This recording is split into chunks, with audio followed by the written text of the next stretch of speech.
শিক্ষার্থী বন্ধুরা, আর ফাউন্ডেশনের পক্ষ থেকে আমি রাসেল আহমেদ আপনাদের সবাইকে স্বাগতম জানাচ্ছি অ্যাডোব ফটোশপের তৃতীয় পর্বের টিউটোরিয়ালে।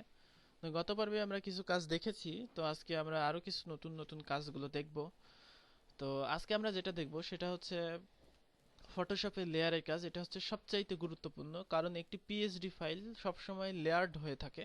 এটাই হচ্ছে পিএইচডি ফাইলের বৈশিষ্ট্য, এবং লেয়ারের মধ্যে বিভিন্ন কাজগুলো করা থাকে যেগুলো আমাদের ব্যবহার করতে হবে, বা বিভিন্ন ইমেজগুলো যেগুলো থাকে সেইগুলো কিন্তু আমাদের ব্যবহার করতে হয়। তো খেয়াল করুন, আমাদের যে এটাই এই যে যেই ডকুমেন্টটা আছে সেই ডকুমেন্টটাতেই আমরা কয় রকম কাজ করেছি। একটা টেক্সট দিয়েছি, একটা ব্যাকগ্রাউন্ড আমাদের আছে, তারপরে আছে দুইটা শেপ, তিনটা শেপ বলা চলে। তো সেই জন্য এখানে লেয়ার তাহলে কয়টা হবে? ব্যাকগ্রাউন্ডের জন্য একটা, টেক্সটের জন্য একটা, আর এই তিনটার জন্য একটা। তো খেয়াল করেন এখানে কিন্তু সেটাই আছে। অর্থাৎ এই লেয়ার উইন্ডোটি যদি আপনাদের না থাকে, সেই ক্ষেত্রে আপনারা যেটা যেখান থেকে আনবেন সেটা হচ্ছে উইন্ডো, তারপরে এখান থেকে লেয়ারে ক্লিক করবেন, অথবা কিবোর্ড থেকে F7 চাপ দিলে লেয়ারটা চলে আসবে। তো এইখানে আমাদের এই যে শেপটা, তো আমরা চাচ্ছি যে আমাদের এই শেপটা ডকুমেন্টে থাকবে কিন্তু হাইড হয়ে থাকবে। সেক্ষেত্রে আমরা এই যে এখানে চোখ চিহ্ন আছে সেটা যদি তুলে দেই, সেক্ষেত্রে এটা কিন্তু আর দেখা যাবে না, আবার যদি দেই সেক্ষেত্রে দেখা যাবে। তো এইভাবে লেয়ারের কাজগুলো করা হয়। আর যখন সব লেয়ার হাইড করে দিবেন, ডকুমেন্টটা ট্রান্সপারেন্ট হয়ে যাবে। তো এইভাবে আমাদের এইগুলো হচ্ছে লেয়ারের কাজ। আপনি চাইলে দেখা যাচ্ছে আমরা শেপগুলোকে আলাদা একটা ফোল্ডারে রাখতে চাই, তাহলে এখানে একটা ফোল্ডারে ক্লিক করবেন, করার পরে এখানে আপনি নাম দিতে পারবেন। যে এটার নাম দিলাম শেপ, শেপ নাম দিলাম, দেওয়ার পরে এই লেয়ারগুলো আমরা এর ভিতরে ড্রাগ করে দিয়ে দিতে পারি।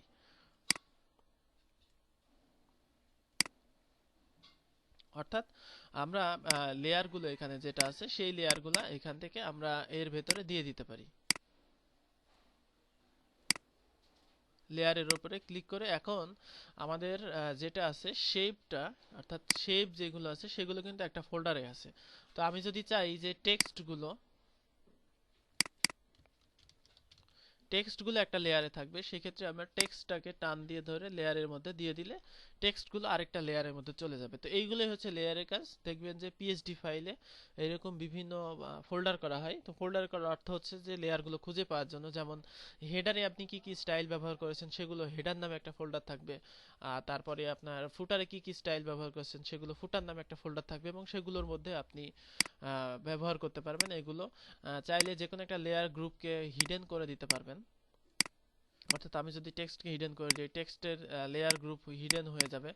তো এইভাবে মানে ব্যবহার করা হয় এগুলো। আশা করি বুঝতে পারছেন। তো এইগুলো লেয়ারের কাজ এভাবে করা হয়। তো আমি কোনো একটা লেয়ার যদি মুছে দিতে চান, এই লেয়ারটা চাপ দিয়ে ধরে নিয়ে সেই যে ডাস্টবিন আছে এখানে দিয়ে দিতে হবে। এই লেয়ারটা চাপ দিয়ে ধরে এই ডাস্টবিন আছে এখানে দিয়ে দিতে হবে। শুধুমাত্র আপনাদের একটা লেয়ার রাখতেই হবে, সেটা হচ্ছে ব্যাকগ্রাউন্ড লেয়ার। তো নতুন লেয়ার তৈরি করবেন কি করে? মনে করেন আপনি এই ব্যাকগ্রাউন্ডের উপরে একটা চেঞ্জ করতে চাচ্ছেন। তো চেঞ্জ করার জন্য সেক্ষেত্রে নতুন একটা লেয়ার আপনাকে তৈরি করতে হবে। নতুন লেয়ার তৈরি করার জন্য কন্ট্রোল ধরে যে চাপ দিতে হবে, চাপ দিলে নতুন একটি লেয়ার তৈরি হবে। খেয়াল করেন এখানে নতুন একটি লেয়ার তৈরি হয়েছে। তো আমি যদি এখানে যে কোনো কিছু করি, দেখা যাচ্ছে আমি এখানে পেইন্ট বাকেট টুল দিয়ে লাল করে দিলাম, তো আমাদের অরিজিনাল লেয়ারটা কিন্তু অক্ষত থেকে গেছে। যে কোনো সময় আমি এই লেয়ারটা আবার ডিলিট করে ফেলতে পারছি। এভাবে নতুন যদি চেঞ্জ করতে চান সেক্ষেত্রে নতুন লেয়ার তৈরি করতে হয়। এছাড়াও আরো বিভিন্ন ব্যাপার আছে, যেমন আমি যদি একটা শেপ নেই,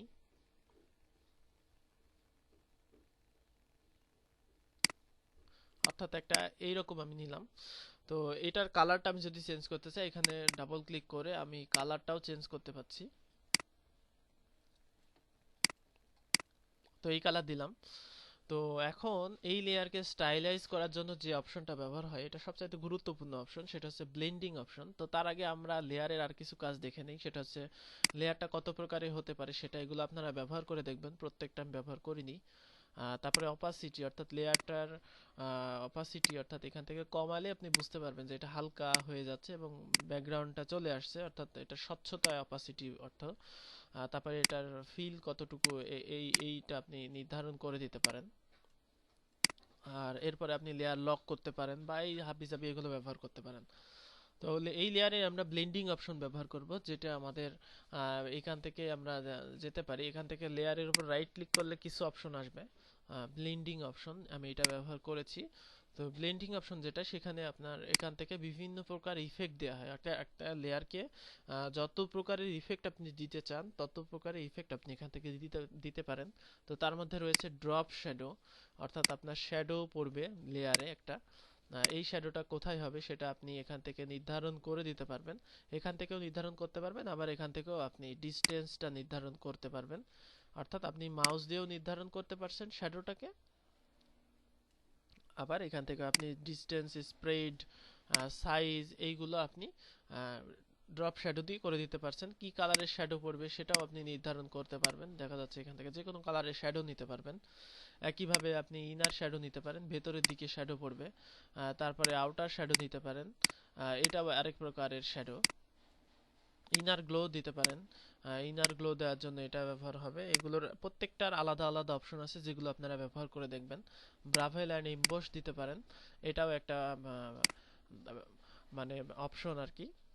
তারপরে আপনি এখান থেকে এটা দিতে পারেন, এখান থেকে টেক্সচার দিতে পারেন। আপনার লেয়ারের মধ্যে হালকা হয়ে একটা টেক্সচার ব্যবহার হবে।